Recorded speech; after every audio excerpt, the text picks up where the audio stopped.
महाशिवरात्रि 2026 सिर्फ एक पर्व नहीं, बल्कि वो दिव्य रात है जब स्वयं महादेव साधक की परीक्षा लेते हैं।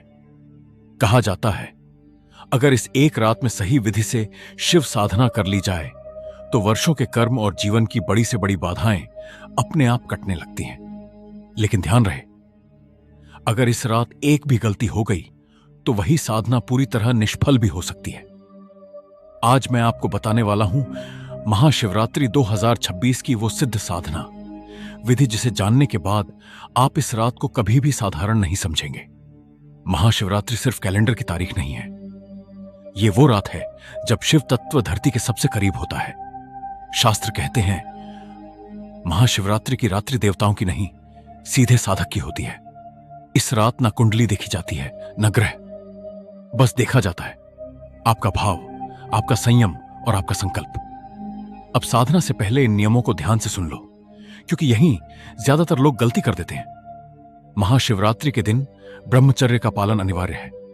मांस, मदिरा, तंबाकू पूरी तरह वर्जित है। झूठ, क्रोध और अहंकार से दूरी बनाए रखें। दिन भर कम से कम बोलें और किसी का अहित मन में भी न सोचें। याद रखिए, शिव डर से नहीं, पवित्रता से प्रसन्न होते हैं। अब सामग्री की बात करते हैं।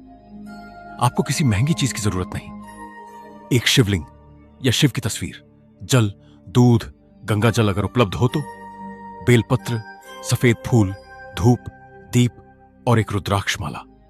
अगर माला ना हो तो उंगलियों से जाप भी स्वीकार्य है। अब आती है मुख्य सिद्ध साधना विधि। रात 12 बजे के बाद जब वातावरण शांत हो जाए तब अपने पूजा स्थान पर बैठ जाए। आंख बंद करें और मन ही मन संकल्प लें, हे महादेव, मैं किसी चमत्कार की लालसा से नहीं, बल्कि आपकी शरण में यह साधना कर रहा हूं। मेरी भूलों को क्षमा करें और मुझे सही मार्ग दिखाएं। अब शिवलिंग पर पहले जल अर्पित करें, फिर दूध और अंत में गंगा जल। हर धार के साथ धीरे धीरे बोलें, ओम नमः शिवाय। इसके बाद एक एक करके बेलपत्र अर्पित करें। हर बेलपत्र के साथ मन में अपनी इच्छा रखें, लेकिन शब्दों में ना कहें, क्योंकि शिव से मांगा नहीं जाता, बस समर्पित किया जाता है। अब बैठ जाइए, रीढ़ सीधी रखें, आंखें आधी बंद। मंत्र का जाप शुरू करें। एयूएम नमः शिवाय, एयूएम नमः शिवाय, एयूएम नमः शिवाय। कम से कम 108 जाप करें। जो साधक कर सकें वो 1008 जाप अवश्य करें। जाप के दौरान अगर मन भटके तो समझ लेना महादेव आपकी परीक्षा ले रहे हैं। जाप पूरा होने के बाद 5 से 11 मिनट पूरी तरह मौन रखें। सिर्फ अपनी श्वास पर ध्यान दें। अगर इस समय आंखों से आंसू आए, शरीर हल्का कांपे या मन में अजीब शांति महसूस हो तो डरना मत। यह संकेत है कि आपकी साधना स्वीकार हो रही है।